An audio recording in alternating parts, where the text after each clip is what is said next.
नेपालको सबैभन्दा गहिरो ताल कुन हो? राराताल। खरबुजामा पानीको मात्रा कति प्रतिशत हुन्छ? 92%। 92%। ओके। कुन जनावरको मुखमा एउटा पनि दाँत हुँदैन? कछुवा।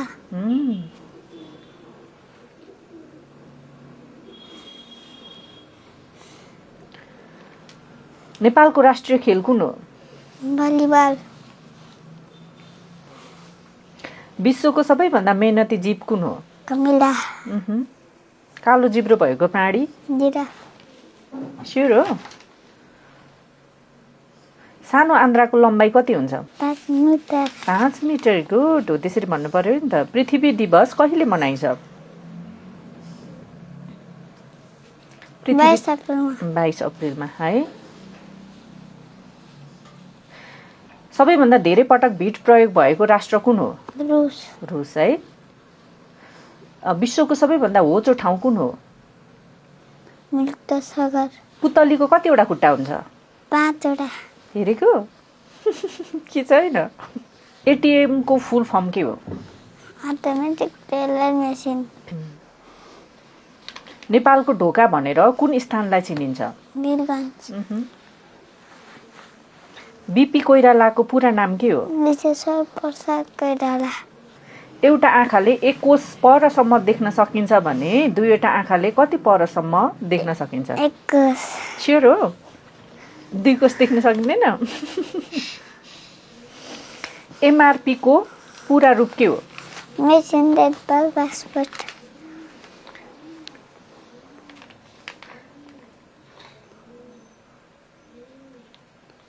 ढाकाको राजधानी भनेर कुन ठाउँलाई चिनिन्छ? तेह्रथुम। सबैभन्दा अल्छी चरा भनेर कुन चरालाई चिनिन्छ? डोब हो? त्यो चाहिँ अल्छी हुँदो रहेछ है? हो? खुकुरीको लागि प्रसिद्ध जिल्ला? भोजपुर। विवाह बिदा दिने प्रदेश कुन हो? गण्डकी। नेपालको सबैभन्दा पुरानो अस्पताल कुन हो? वीर अस्पताल। वीर अस्पताल है। सबैभन्दा बढी धान उत्पादन गर्ने देश? चाइना।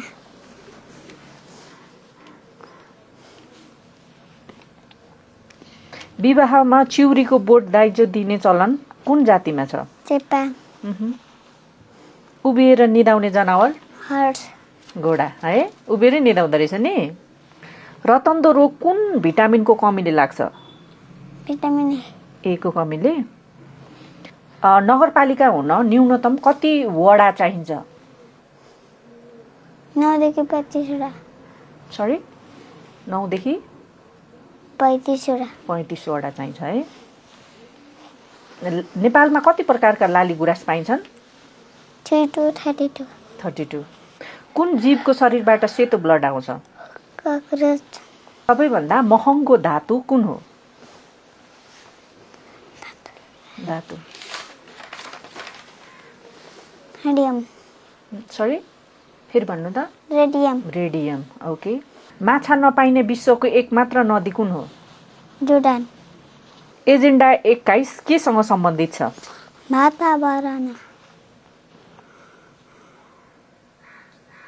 नेपालको काश्मीर भनेर कुन ठाउँलाई चिनिन्छ? जुम्ला। जय नेपाल शब्द सर्वप्रथम प्रयोग गर्ने व्यक्ति को हुन्? सुखदरा शास्त्री। फेरि भन्नु त? सुखदरा शास्त्री। ओहो। केरा बढी उत्पादन गर्ने देश कुन हो? अस्ट्रेलिया। सबैभन्दा लामो नदी कुन हो नेपालको?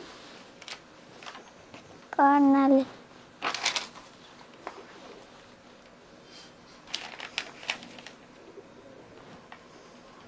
विश्वको सबैभन्दा पुरानो अन्न केलाई मानिन्छ? भटमास। नेपालमा प्रधानमन्त्री कृषि आधुनिकीकरण परियोजना कति जिल्लामा सञ्चालन गरिएको छ? 77 जिल्ला।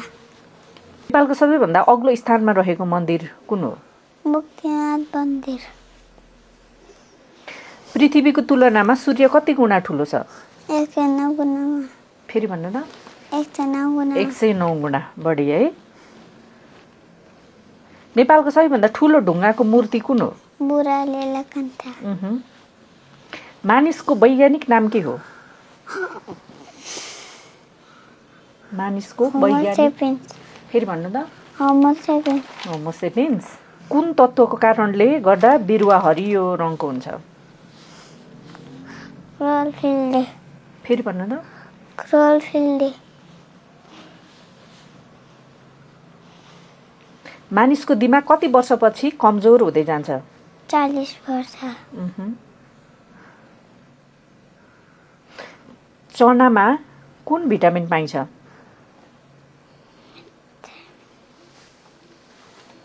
चनामा पाइने भिटामिनको नाम के हो?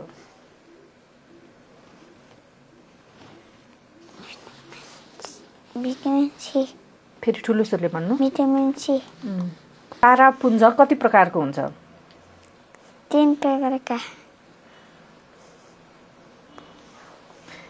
एकातिर तातो एकातिर चिसो ग्रह कुन हो? बुध। बुध ग्रह हो। स्योर। सबैभन्दा धेरै अन्डा दिने चरा कुन हो? फेलु। चन्द्रमामा खेलिएको पहिलो खेल कुन हो? गोल्फ। नेपालको सबैभन्दा बढी विमानस्थल भएको जिल्ला कुन हो? सोलुखुम्बु। हलेसी महादेव कुन जिल्लामा पर्छ? खोटाङ। संस्थानहरूलाई समन्वय गर्ने काम कुन मन्त्रालयले गर्छ? अर्थ मन्त्रालय। गिटारको आविष्कार कुन देशबाट भएको? स्पेन। गजेडी ताल कुन जिल्लामा पर्छ?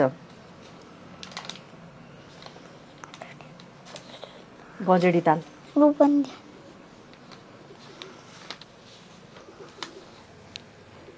माछा नपाइने विश्वको एकमात्र नदी? जोर्डन। राष्ट्रिय झण्डाको डिजाइनर को हुन्? शङ्खनाथ नेवार। फेरि भन्नु त। शङ्खनाथ नेवार। ओके। काँक्रो फल हो कि तरकारी हो? काँक्रो फल। होइन होला।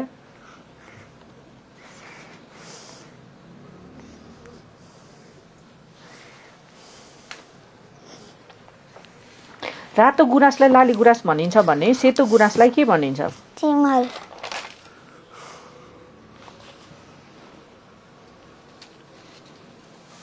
पहाडकी रानी भनेर कुन जनावरलाई चिनिन्छ? चितुवा। सरी? हिउँ चितुवा है। आफ्नै नाम बिर्सिने वैज्ञानिक को थिए? थोमस। आफ्नै नाम बिर्सिने? बिर्सिने हो आफू पनि कि बिर्सिँदैन? नाम बिर्सिन्छ कि बिर्सिँदैन? कालो हिमाल भनेर कुन हिमाललाई चिनिन्छ? मकालु। उभिएर निदाउने जनावर? हर्स। घोडा है। ओके, नर्मल्ली मैले अब सोधेँ होइन, उसलाई लगभग कन्ठै चाहिँ तपाईँले कन्ठ गराइदिनु भएको कि कस्तो हो खास? यतिकै हातमा बुकहरू बोकै हिँड्नुहुन्छ नि त, ऊ चाहिँ ब्याग बोक्नुपर्छ। मामु म चाहिँ कहिले यसरी हिँड्ने रे, अनि के गर्नुहुन्छ, कलेज पढ्नुहुन्छ भन्दा म चाहिँ कहिले कलेज पढ्ने आएन, कलेज पढ्ने अनि त्यस्तो कुराहरू गर्ने कि। अनि मैले अब त्यो बुकहरू पढेको खाली टाइममा पढ्दाखेरि चाहिँ म नि पढ्छु रे कि, सानो बुक पढेर हुन्न रे, म नि ठुलो बुक पढ्छु, त्यस्तो रहर गरेर मैले सुरुमा चाहिँ 2-3टा कन्ठ गराएको आउँदो रहेछ। अनि आएपछि मैले यतिकै गराएको आयन। यो सबै जति अहिले आएको छ नि आफूलाई, त्यो आफूले पढेर जानेको कि मामुले कन्ठ गराएर जानेको? मामुले कन्ठ गराएर। मामुले कति घन्टा पढ्ने गराएछ? दिउँसो राति अनि बिहान। बिहान दिउँसो राति।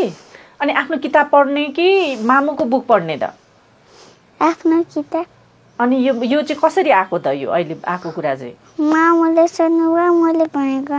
मामुले सोध्नुभयो, आफूले भनेको?